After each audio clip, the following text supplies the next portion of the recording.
สบายดีโอ้ ตัดรั้ว อันน้องเห็นไอตัดฟืนโอ้คือเก่งแต่ว่าเห็นไอเอาไม้อันนั้นค้ำอยู่เด้น้องยวงเฮ็ดเวียกเก่งเด้เนาะเฮาไปให้ไปชนก็ได้บ่ ได้ไปได้ ป้าถือว่าเก่งแฮงเนาะขับรถมอไซค์ก็ได้เนาะรถจักรเนาะ จัด อ๋อ เลย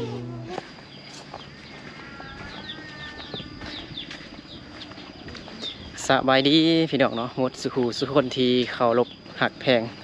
ยินดีต้อนรับเข้าสู่สองเบานึกเผาไพลลัวคือเก่าพอดีเบานึกเมื่อกี้ย่างไปลุ่มพุ่นเบานึกพอดีเห็นอันอายคนนึงลาวคือแบบพิการอันฆ่าหั่นนะเนาะ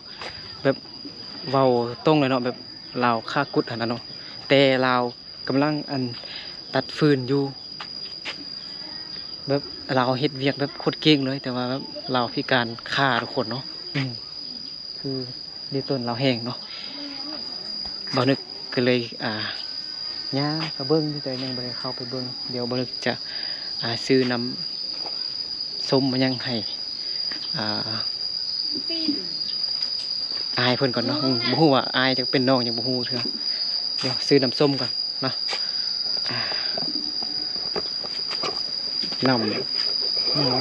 ำส้มเย็นๆมีบ่ปะน้ำส้มเย็นๆมีบ่ขนมอัดคลิปโอ้ลูกหน่อยนอนอยู่เนาะพ่อไปยังนี่นะ พอมีละ บ่มีพ่อ แม่น เอ้าบ่มีพ่อแล้วบัดนี้ พ่อไปยัง แต่มันมาใน2 เดือน โอ้มาใน2 เดือนแล้วพ่อบ่อยู่ แม่น พ่อนี่ปะ แม่น อืม มันมีไม่หาเงินโมเมนหาเงิน เห็นอายแม่งเหรอจะเป็นอายเป็นน้องบ่ฮู้เนาะพิการขาเนาะขากุดมันยวงเนาะอ๋อซื้อยวงมันบ่อ๋อเรียบแม่นแล้วครับสิไปรวมรายละเอียดเนาะพอดีเห็นเรากำลังตัดฟืนอยู่เราทั้งพิการขานั่นเนาะเราเฮ็ดเวียกโคตรเก่งเลยเนาะบ่โอ้เฮ็ดเวียกเก่งนะเดี๋ยวซื้อน้ำส้มไปให้เราก่อนน้ำสติ้งมีบ่ป่ะ สติ้งกับมี สติ้งก็มีเนาะมีบ่ แม่น อันนี้ตู้เซเนาะ ไปจอกยังเดี๋ยวต้องใส่ตู้ใส่เพชร อู้มีฮอตเดียคุณทุกคนเนาะเอาสติ้งเอาเนาะเอาสติ้งเอามันจริงแข็งแห้งเลยเนาะขวดเท่าไหร่สติ้ง 4,000เนาะ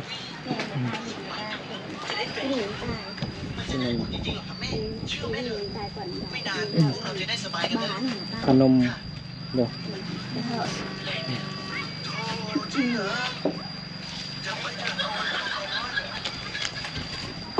คือเบาก็กี่ก็เบาก็ฟัง 5,000 เขาว่าลูกบ่มีพอหรือว่าทุกคนเลี้ยงร้านบ่มีพอเขา นะ ไม่อยาก อันนี้มันลูกเศร้าป้าบ่ ลูกเลี้ยงค่อย ฮะ ลูกเลี้ยง มันเป็นลูกแท้ๆนี่ ลูกเลี้ยงค่อย อ๋อลูกเลี้ยงอ๋อแล้วแม่แท้ๆอยู่ไส แม่มันตายพ่อก็ตายแม่ก็ตาย โอ้แม่เสียพอเสียแล้วเนาะอ๋อคืออีกต้นแท้ แม่ลูกแท้เขาเลยลูกเลี้ยง โอเค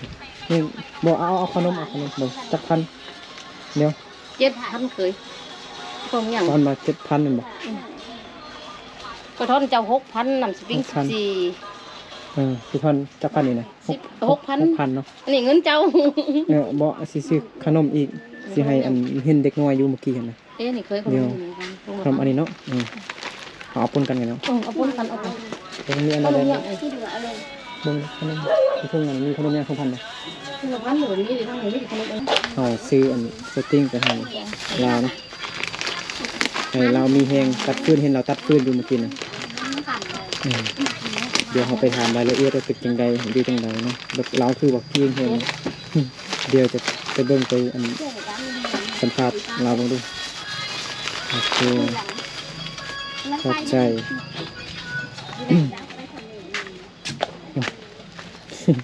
ซื้อน้ำสติ้งแล้วก็ซื้อขนมให้เห็นอัน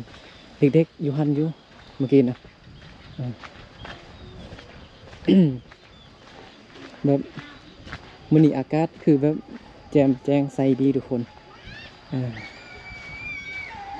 เราคือเฮ็ดเวียกเก่งเลยเบิ่งหั่นนะแบบเราตัดฟืนโคตรเก่งเลยทุกคนบ่นึกอันย่างไปสิเลาะถามเบิ่ง หมกม่วงเพิ่นเนาะมีเป็นบ้านดงหลวงทุกคนเนาะบ้านดงหลวงเมืองเพียงแขวงสยามบุรีสปปลาวเหนือเนาะเห็นเด็กๆอยู่นี่เราตัดฟืนอยู่พุ่นเด้เนาะแต่ว่าไผ่นี่แม่เราหรือว่าปลาโอ้โหนะโอ้สบายดีสบายดี ไปดี โดยอ๋อกำลังเฮ็ดย่างหั่นนะเมื่อกี้ค่อยย่างมานี่เราเห็นอายเพิ่นพิการขาเนาะแล้วเฮ็ดเวียกโคตรเก่งเลย เรียกอะไรอยู่ ค่อยไปหานมาไปซื้ออันน้ำสติ้งไปให้ลาวก่อนเนาะโดยโอ้สบายดี สบายดี โอ้ ตัดล้วน อันน้องเห็นไอ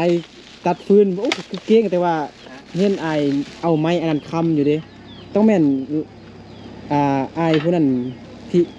พิการขาที่เบิ่งเนาะเราไอเอิ้นน้องก็เลยไปอันนั้นแต่บ่ฮู้ว่าเป็นน้องหรือเป็นไอเนี่ยนะจักปีแล้วก็ สาวๆแล้ว โอ้เป็นน้องใช่เนาะเอิ้นน้องเอาเนาะ โด โอ้ ยโดย เป็นน้องนี่ซื้อน้ำให้เด้อ ขอบใจเด้อ โดยบ่เป็นหยังโอ้23ปีนะ โดย อ๋อโอ้หนวดยาวเนาะรอเด้ว้าโถตัดฟืน โดยตัด อันนี้ไม้มันยังไงนะมันบ่แข็งบ่ ไม่เผา มัน ดิ บ่หยาบบ่ฮะ บ่แข็งหรอก ไม้ยังกับไม้เผาไม้ มันจะเป็นทานดีนะ อ๋อ มันจะเป็น เอ้าคือว่าตัดได้อันยืนขาเดียวบ่ ได้ เนาะ ตัดได้ อ๋อ แต่เดียว เดี๋ยวพอดีสิเห็นอันน้องซื้อยังอ่ะเดี๋ยวลืมถามซื้อ ซื้อยวง ซื้อยวงเนาะ โดย 23ปีอ๋อฉันก็เป็นน้องเป็นน้องอายแล้วฉันนะเดี๋ยวเอาขนมไปให้เด็กน้อยก่อนพอดีอันเมื่อกี้อันอายก็ย่างเลาะลิ้นเมื่อกี้เราเห็นน้องกำลังตัดฟืนอยู่เรายังบ่กล้าเข้ามาเบิ้งเถื่อเพราะว่ายังบ่มีอันยังของต้นเลยก็เลยอันไปหานก่อนไปซื้ออันน้ำส้มมาให้เนาะเดี๋ยวเอาอันนี้อันกันเดี๋ยวน้องอันนั้นบ่เดียวจังหน่อยหันให้น้องตัดฟืนให้เพิ่นเบิ้งว่าตัดแบบใดคือว่าใดนะแป๊บนึงนะเอาขนมให้เพิ่นก่อนตัดท่าก็ได้เอาขนมเด็กหน่อยนะผู้ใหญ่กินก็ได้ให้ปลาเด้ชงนึง ใจเด้ ให้ อ ปลาไปชงนึงก็ได้กินลิ้นโดยขอบใจดูผู้สาวหน่อยนะ2คนอันนี้เป็นร้านบ่ ล้าน เดี๋ยวไปเบิ่งเรากันเราอันตัดฟืนโคตรเก่งเลยเนาะโอ้พรใหญ่อีกโอ้เฮาบ่ยานอันมันอันนั้นบ่อันไม้ค้ำมันบ่ยานมันล้มบ่แบบ บ่แล้ว บ่อ๋อ มันลึงแล้วเด้ ลึงแล้วนะอ๋อลึงแล้วเนาะโอ้แข็งแรงกว่าอันบ่าวนึกซ้ำทุกคนคุณน่ะอ๋อกามใหญ่แฮงเลยเนาะแล้วนอกจากอันเฮ็ดตัดฟืนตัดรั้วเรานอกจากนี้เราเฮ็ดหยังไงเด้ ก็ได้อยู่ได้ตัดอย่างว่าเฮ็ดกินเฮ็ดอย่างเองก็ได้ตักน้ำบ่ อ๋อตักน้ำก็ได้นะอ๋อ แบก ขี่รถ ำ เป็นบ่ขี่รถนะ ขี่รถ ขี่รถจักรมันยังเป็นบ่ เป็นอยู่ เปลี่ยนอยู่ เออได้อยู่ คือว่าถือว่าเก่งกันทุกคนเนาะน้องทรายเนาะย่วงเนาะนั่งเดี๋ยวดูยืนหน้ากันเลยเนาะ ไปนั่งลงกันเลย เดี๋ยวมันล่มรายละเอียดมันน้องก่อนเนาะป้าถือว่าเก่งเนาะกะดูต้นน้องอยู่เดี๋ยวขออนุญาตถามเนาะคำอิดนั่นเป็นแนวใดนั่งนี่ได้บ่นั่นก็ได้ให้มันมีแสงเลยเนาะคำอิดมันเป็นแนวใดจึงเฮาจึงอันเป็นแบบนี้นะ เป็นฟรี เป็นฟรีเนาะโดย เป็นฟรีอันตรายทุกคนเนาะเอาเป็นฟรีซื่อๆเป็นหยังคือว่า เป็นฟ อัน รี ผ่าตัดหรือว่าตัด มันอักเสบมัน มันอักเสบ ผ่า อ๋อ ผ่าตัดวันละบ่พอดีเนี่ยมันได้กินเข้าไปเบิ่งว่าเป็นหมอดกินดูกสินี่ เป็นมดมันจะเน่าไปเนาะคันเฮาบ่ เฮาตัด เนาะ มั มัน น จะ จะกิ กิน น ไปเนาะแสดงว่ากินกระดูกหักจำขึ้นเฮาก็นั่น ตัด เนาะ คันบ่ตัดจะได้บ่เหือกินเลือดเลยสินี่ อยู่เฮือนเฮานี่จักคนซั่น มีอยู่แปด 8คน คนด้วย อ๋อแล้วเข้าไปใส่หมดแต่เห็นแต่อันแม่น้องมันบ่พุ่นน่ะ มี10 คนเด้ 10คน 10 คนเด้อ มี10คนเนาะ พอไว้นะเขาไปให้เวียกให้ อ๋อ ให้ไปหน้าเขาแม่เป็นลาน เดี๋ยว ปลาอยู่หั่นบ่นั่งกันบ่ปลาพุ่นนั่นน่ะให้เรามานั่งอยู่ลม แม่ เอ บ่ อ ได้ แม่ เนาะ เออ อันนี้แม่นี่ อยากรายละเอียดเพราะว่าน้องยวงเฮ็ดเวียกเก่งเด้เนาะเฮาไปให้ไปชวนก็ได้บ่ ได้ไปได้ ป้าคือถือว่าเก่งแฮงเนาะขับรถมอไซค์ก็ได้เนาะรถจักรเนาะ จัก อ๋อ ได้ แล้วเฮาเฮ็ดจังได๋เฮามื้อเด้อคันเลขมันอยู่ทางเบื้องซ้ายเลยเนาะแล้วเฮาเปลี่ยนน่ะได้เปลี่ยนเลขน่ะเปลี่ยนเลขอันมอไซค์ เอา เนาะ ไม้นี่เด้เอาไม้ เอาไม้นี่เลยบ่ เอาไม้นี่ใส่ เอาไม้นี่ใส่เด้อเนาะอ๋อถือว่าเก่งเนาะไม่ยักษ์ อ๋อ ขี่ได้เป็นบางคันสูงก็ขี่ไปได้ แล้วมีอันแล้วเข้าไปไซหมดเลยนะเข้าไปเวียกหมดบ่อัน ไปเฮ็ดเวียก แล้วก็มีใครได้ เวียก น้องเนาะแล้วมีอายบ่ มีอ้าย เอ้ยเด้ เอ้ยบ่มี มีแต่อายเนาะบ่อ๋อมีแต่อายแล้วเป็นดินเดินตอนนี้เฮานี่บ่มีบ่ บ่มีแหละมีแต่ บ่มีเนาะ นี่แหละ อ๋อแล้วเฮาเฮ็ดจังได๋เฮาหาเฮากินเขาเอามาแต่ใส่อันเขานะ ก็พอไปหับจ้างเอา โอ้ไปหับจ้างเอาเนาะไปหับจ้างแล้ว รายเดือน ได้เงินมาเฮาก็ซื้อข้าวซื้อน้ำกินแม่นบ่ โดย อ๋ออุ้ยเห็นยังพุ่นน่ะขี้ดื้อแท้เขาไปเฮ็ดเวียกเนาะอายเฮ็ดเวียกพอเขาไปเฮ็ดเวียกกันบ่ไปหับจ้างเพิ่นเป็นบ่ หับจ้างมื้อ อ๋อไปหาเงิน ค่อยไปนำเขาบ่ได้โอ้มีค่าเลย อ๋อ แต่อยู่ มีแต่อันคันสิไปช่วยเข้ามายังซื่อๆจึงไปได้แม่นบ่ ไปได้ อ๋อน้องว่า ไป เฮ็ดได้อยู่เด้ดำหน้าเป็นบ่โหโลกาเป็นบ่ ลูกกาเป็น ดำหน้าบ่เป็น ดำน้ำบ่ได้ บ่ได้เนาะ ลูกกาได้ย เออ ำได้จ้างอยู่จ้างลูกกาเป็นมือของเขาอยู่ อ๋อ คันยำเบียกว่าเฮ็ดได้ไปให้ไปสวนเฮ็ดได้คันไปเฮ็ดอยู่ในเมืองคือเขาได้เขาบ่เอาเลย 10 คน 10 คน อ๋อมีร้านได้บ่ มีหลานน้อย2คน2คนแล้วมีน้องอีกน้องอีก3คน สาวๆแม่ได้จักปีก่อนมื้อแ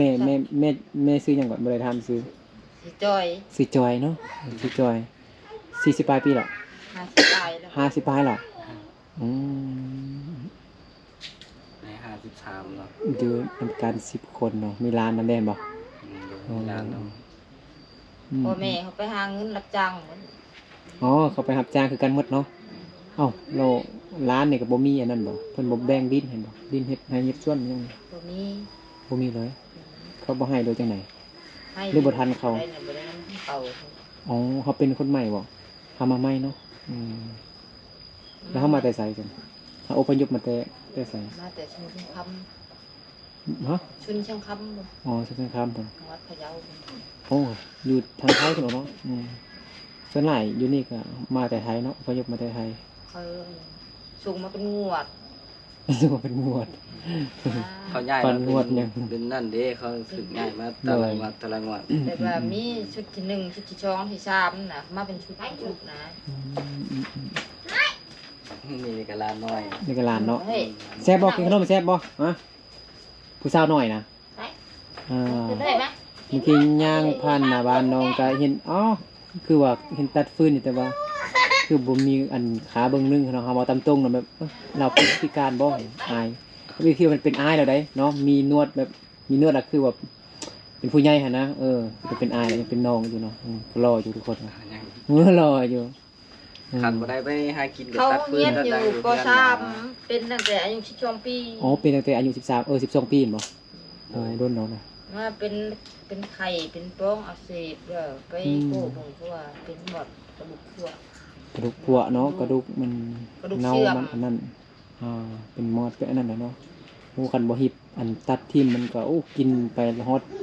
โอ้เฮาอาจจะบ่รอดมันบ่มันกินเป็นไปตามกระดูกเนาะกินไปตอนเฮาตัดค่าออกคันแพงบ่ค่าใช้จ่าย ค่าใจายแพงอยู่เขาได้สวยเด้ มันก็ช่วยเลยเนาะก็ช่วยเลยของเฮาเด้ น้องได้หาได้สวย เงิ เงิ น นก็บ่มี ตอนนี้คือแบบ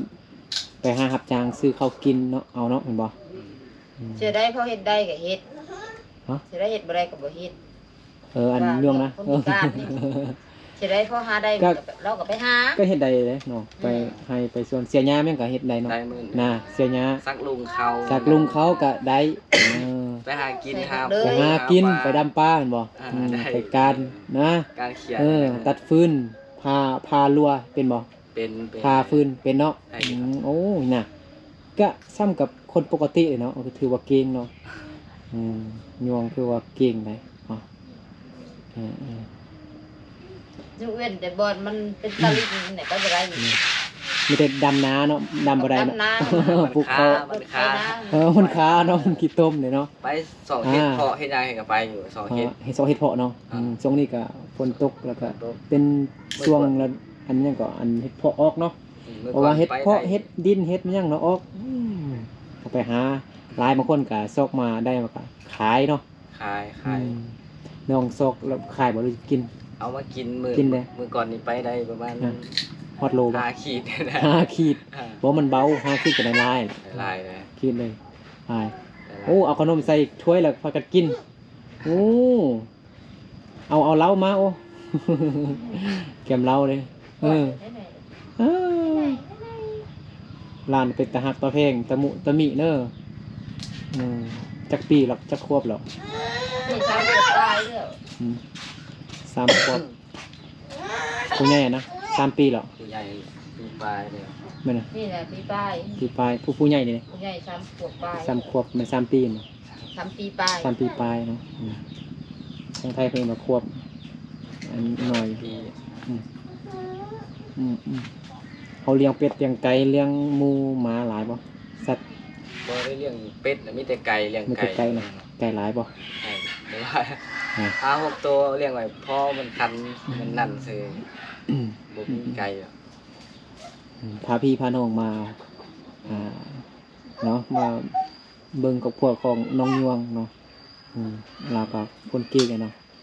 แต่ก็ดีต้นอยู่เนาะดีต้นนั่นพิการขาทุกคนเนาะ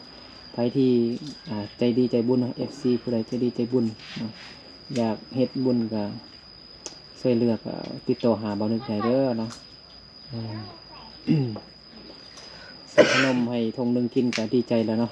ใช่ขอบใจหลายซื้อให้ เมื่อกี้นี่ก็พอดีอันนั้นเนี่ยบังเอิญมันซื้อเห็นใส่แบบยางพานหน้าบ้านคือเห็นอันเขาก็คิดว่าเป็นอ้ายแล้วเบิ่งอ้ายนี่คือว่าบ่มีขาเบิ่งนึงแล้วคือว่าตัดฟืนโคตรเก่งเลยนะแม่งว่า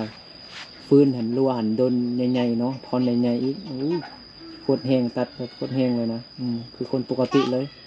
มันก็เลยว่าสิแวะมาแล้วครับอีกแต่ว่าบ่มีหยังต่อไปแล้วไปอันนั้นขึ้นไปห้านพุ่นไปซื้อสติ้งน้ำส้มซื้อขนมให้เด็กน้อยเด้เห็นเด็กน้อยเห็นหลานอยู่นี่เด้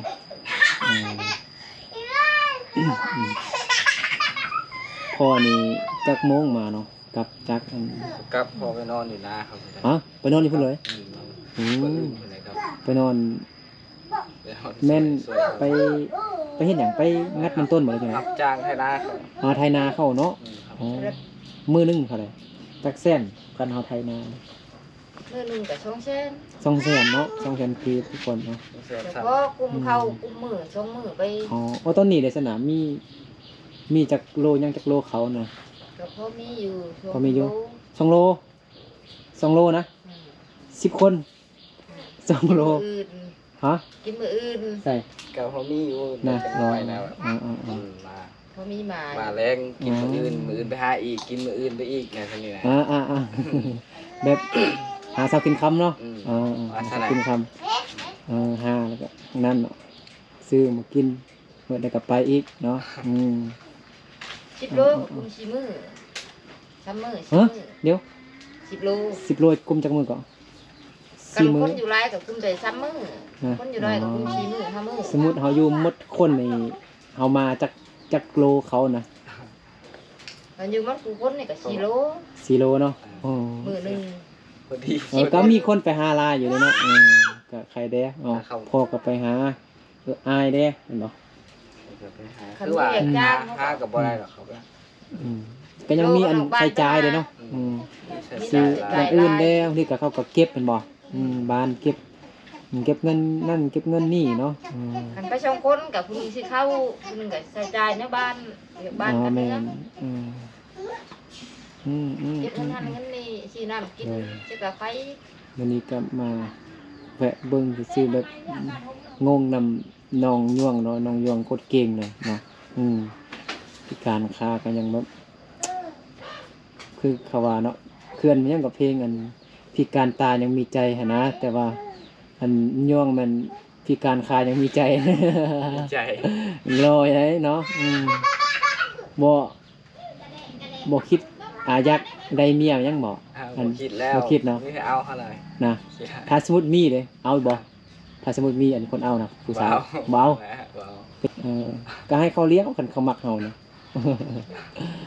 แล้วก็สู้ต่อไปหั่นเนาะสู้ไป สู้ส่วนสู้ต่อไปหั่นแหละอยู่ไปวัน ไปวันๆคุมมือ อยู่ไปวัน มื้อนี้ ๆดีแล้ว มื้อหน้าพุ่น คันบ่ฮีบอันผ่าตัดหรือว่าอันตัดอันนั้นออกเนาะกระดูกออกก็คือสิแฮงแบบเลยอยู่โดนเอาเนาะเสียไปแล้ว แม่น กินไปกินเอง แม่นดีแล้วก็นี่แหละมายามมาซื้อเนาะพา FC มาเบิ่งเนาะใครที่อยากช่วยเหลือเนาะสามารถทักหาบ่นึกแต่เนาะบ่นึกจะเอาช่องทางการติดต่อเนาะขึ้นหน้าจอให้FC เนาะผู้ใดที่ใจดีใจบุญ มาตั้งหลังเอาหรือมาตั้งหลังหมดหรือมาหลัง โอ้ยเห็นหยังกลัวมากินขนมแซ่บบ่มื้อหน้ากินไหมเด้อมื้อนี้มาแวะมายามเบิ่งก่อนนะมื้อหน้าก็เอาขนมมาให้อีกเด้อได้กินนี่บ่ ขอบใจก็ได้ขอบใจ ด้วย ไปกินอีก มื้อหน้ากินอีกมีหยังมายันมา มาเลย เข้ามาในนี่ เข้ามาในนี่ มา มา เอาออกมา มาสบายดีเด้อเป็นบ่สบายดีเว้าเป็นบ่ฮะ ไปดิ สบายดีไปดีเอา สบายดี ไปดิ สบายดีจุบลา ลาเด้ จุบลาเด้อ ไปนะ เป็นบ่ ไปกะ แรงเขียนไว้ อีก3ปีกับเข้าเฮียนได้ป .1 ได้6ปี7ปีนะนั่นแหละ นี่ดูเด็กๆเขาบอกดูเด็กๆนะรัดเอี้ยวนะยึดรัดเอี้ยวอยู่เดียวก่อนยิ้มเชียงเพลงน่ะเด็กๆหาย โอเคนั่นแหละกลับก่อนเด้อมายามมึงซื้อขอบใจคือกันเนาะจงดีๆไม่แห้งเด้อ สิมาเยี่ยม ความ ยา เจ็บ ม จะได้สุขภาพแข็งแรงเนาะให้เจ็บให้เป็นอายุมันควันยืนเนาะปรารถนาสิ่งใดขอให้ได้สิ่งนั้นเนาะนอนให้ได้เงินมือตื้นให้ได้เงินแสนเนาะให้ถึกหวยรวยเบอร์เด้อเนาะถึกเลข6ตัว โอเคขอบใจหลายๆเนาะนั่นแหละเนาะโอเคเดี๋ยวไอ้กลับก็ได้ย่วงเด้อแม่เด้อลูกกลับกันเด้อด้วยมื้อหน้ามายามใหม่เด้อโอเค เนาะเนาะโอ้น้องสายเนาะเก่งเนาะเฮ็ดหยังกับเป็นทุกคนเนาะเนาะตัดปืนด้นใหญ่แฮงเนาะถอนใหญ่แฮงตัดโคตรเก่งเลยเนาะแฮงกว่าอันบ่าวนึกนี่อีกเนาะแฮงกว่าบ่าวนึกนี่อีกเนาะโอเคเอาเนาะเอาสำหรับคลิปนี้กับบอนึกกับขอลาพ่อแม่พี่น้องหมดสู้ทุกคนไปก่อนเราเจอกันในคลิปต่อไปเนาะถ้าใครเกิดมาคลิปนี้ฝากกดไลค์กดแชร์กดติดตามเพื่อเป็นกำลังใจให้บอนึกได้เฮ็ดคลิปอีกต่อไปเด้อโอเคสบายดี